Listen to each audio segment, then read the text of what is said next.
MacBook Air M1 tahun 2020, laptop tipis bertenaga super. Mungkin di antara kalian masih bimbang dengan performa yang dimiliki si laptop ini. Kali ini gue mau review sekaligus share pengalaman gue make si MacBook Air M1 ini selama kurang lebih 2 mingguan di penghujung tahun 2021 ini. Penasaran seperti apa? So, jangan kemana-mana.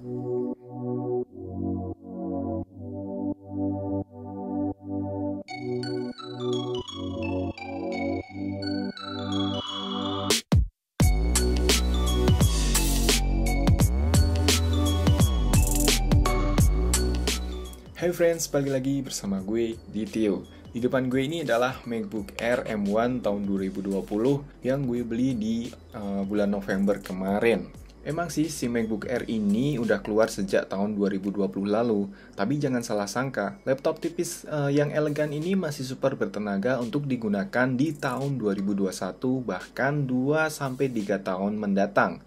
Spesifikasinya memang nggak terlalu wah jika dilihat dari memori dan storage-nya, tapi siapa sangka chip M1-nya ini menjadi ujung tombak dari si MacBook ini. Meskipun dengan memori sebesar 8GB, tapi si MacBook Air ini sangat lancar ketika digunakan untuk aktivitas apapun. Tapi ya tahu sendiri kalau untuk bermain game, si MacBook ini sangat cupu, karena pada dasarnya diciptakan bukan untuk bermain game. Mending beli laptop gaming aja jika kalian pengen untuk bermain game. Secara fisik ini nggak ada bedanya dengan MacBook Air tahun 2020 ke bawah ya, atau bisa jadi Apple menghabiskan stok dari sisa produksinya. Tapi menurut gue, desain dari MacBook Air ini tak lekang oleh waktu. Jika ngomongin soal desain, brand yang satu ini memang nggak ada habisnya. Yang paling gue sukai di sektor desain adalah penempatan speaker yang ada di samping keyboardnya.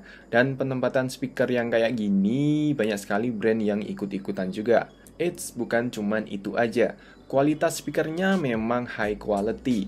Dari sekian laptop yang pernah gue coba, si MacBook Air M1 ini mungkin paling terbaik di antara laptop yang pernah gue coba tadi.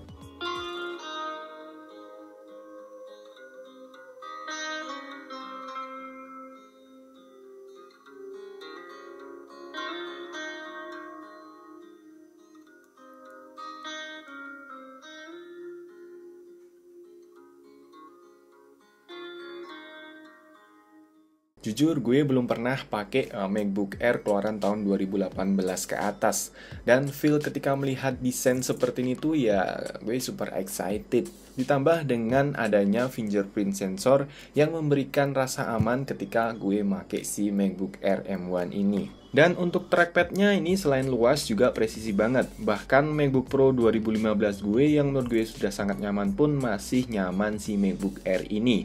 Karena ya ukurannya sedikit lebih besar sehingga leluasa dalam menggunakannya. Pada bagian hardware-nya, peningkatan yang cukup tinggi ada pada prosesornya, di mana si MacBook Air M1 ini menggunakan Apple Silicon yang dinamai M1 chip. Arsitekturnya sudah nggak pakai x86 atau x64 lagi. Dan si chip M1 ini sudah menggunakan ARM base yang biasa digunakan pada prosesor mobile atau smartphone. M1 chip yang dipakai di MacBook Air ini mempunyai spesifikasi 8 core CPU dan 7 core GPU. Dimana perbedaannya dengan seri Pro-nya adalah pada sisi GPU-nya, dimana yang Pro sudah menggunakan 8 core GPU.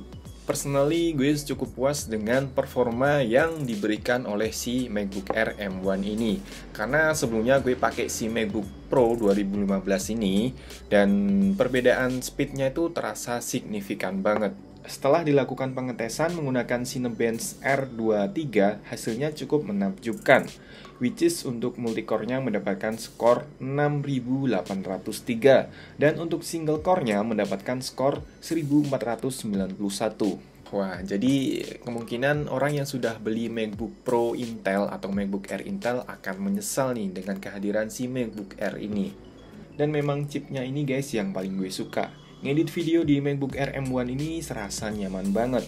Playbacknya lancar banget, bahkan untuk settingan playback quality yang high sekalipun juga terasa lancar jaya. Sedangkan untuk transisi pindah aplikasinya cukup lancar dan smooth.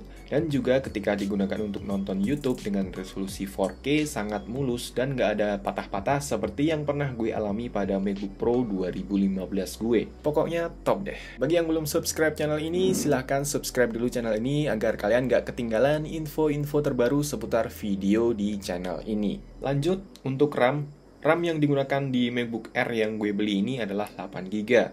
Namun, Apple menyediakan yang varian 16GB juga. Dan untuk RAM-nya ini nggak bisa di-upgrade sembarangan tentunya.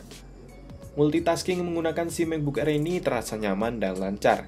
Untuk sekarang ini posisi OS-nya ada di macOS Big Sur yang 11.5 dari bawaannya dan belum gue update. Tapi perlu diingat jika kalian seorang content creator yang membutuhkan ekstra multitasking, gue rasa kalian pertimbangkan untuk pilih RAM yang 16GB karena itu akan cukup membantu banget ketika dalam proses multitaskingnya. Dan gue rasa juga akan berpengaruh terhadap keawetan dari si MacBook-nya itu sendiri. Beralih ke sektor layar, MacBook Air M1 ini mengusung layar yang berukuran 13 inch dengan panel Retina display yang resolusinya 2560x1600 pixel. Bukan hanya di situ aja, teknologi True Tone seperti yang ada di iPhone juga hadir pada MacBook Air M1 ini, sehingga memberikan kenyamanan ketika menggunakan MacBook ini berlama-lama. Soal akurasi warna nggak usah diremehkan lagi. Battery color gamutnya sudah memberikan ketajaman warna yang cocok bagi seorang konten kreator. Yang paling gue suka juga di MacBook Air M1 ini, baterainya super awet banget. Semua itu tak lain berkat dukungan M1 chipnya yang mempunyai efisiensi daya, sehingga penggunaan baterainya menjadi lebih optimal dan hemat. Perlu kalian ketahui juga nih, walaupun si MacBook Air M1 ini fanless atau nggak punya kipas prosesor, namun suhu si MacBook Air ini ketika digunakan untuk kerja berat cukup terasa aman lah, hanya hangat aja. Dari tadi kita ngomongin kelebihannya doang nih, gak afdol rasanya jika kekurangannya nggak disebutin. Di sini ada dua kekurangan yang ada pada MacBook Air M1 ini. Yang pertama itu gue merasakan bahwa keyboard si MacBook Air M1 ini rada sedikit berisik.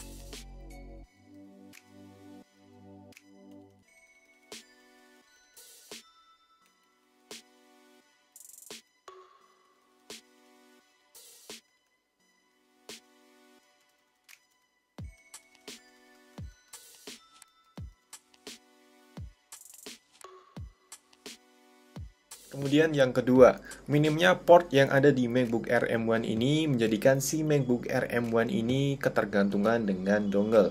Tapi itu adalah konsekuensi jika gue beli si MacBook ini. Dan gue mempercayakan pada dongle yang satu ini. Dan ini adalah hub converter atau dongle dari brand PX yang serinya UCH17. Fiturnya lengkap. Di sini gue punya yang 7-in-1. Gue dapat 3 port USB-A 3.1, kemudian ada slot micro SD, slot XDXC, serta ada port HDMI yang support up to 4K.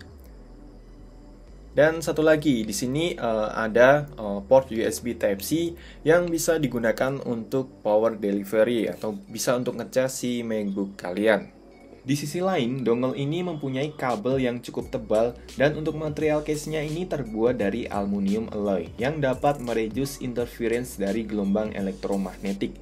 Sehingga untuk transmisi datanya menjadi lebih stabil dan tentu aja terhindar dari overheating. Dongle ini juga support untuk smartphone atau iPad kalian atau bahkan Ultrabook dari brand lain. Untuk harganya sendiri dibanderol dengan harga Rp399.000. Dan untuk link pembeliannya silahkan nanti kalian cek di bagian deskripsi ya. Dan pastikan kalian hanya beli pada link yang sudah gue share aja, biar kalian dapat garansi resmi 18 bulan. Dan untuk review lengkapnya dari dongle yang satu ini, silahkan kalian cek di pojok kanan atas. Oke, kesimpulannya, gue super excited banget dengan performa yang diberikan oleh si MacBook Air M1 ini. Tentunya dalam menunjang produktivitas gue sehari-hari. Dan menurut gue, si laptop ini, si MacBook Air M1 ini adalah salah satu best value di antara laptop multimedia yang ada. Kenapa gue bisa bilang seperti itu? Karena si MacBook Air M1 ini mempunyai performa yang oke, kemudian layar cakep, baterai awet, dan yang jelas untuk build quality-nya top parah. Untuk link pembelian dari MacBook Air M1 ini silahkan cek di bagian deskripsi ya, karena di Shopee sedang banyak promo menarik juga. Oke, that was video for today. Thanks for watching and see you on the next video.